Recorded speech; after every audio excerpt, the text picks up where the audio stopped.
Миналата година бяхме в Стара Загора, както всички бяхме 10 човека. Казахме да не май месец, края на април, в Горна ще се съберем. Аз предложих за 45 годишната, да ме те каза, няма да чакаме 45 годишната. Всяка година, който иска да идва.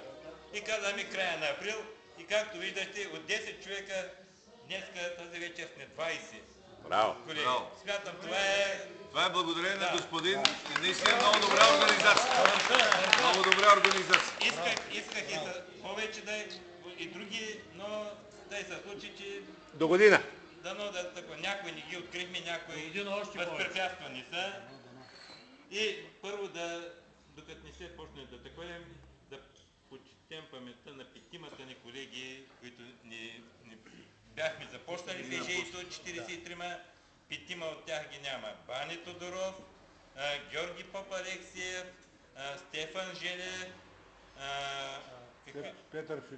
Петър Филипов и бургазията Станко Райков. Станко Райков, трябва да го видя на снимка, не се сеща.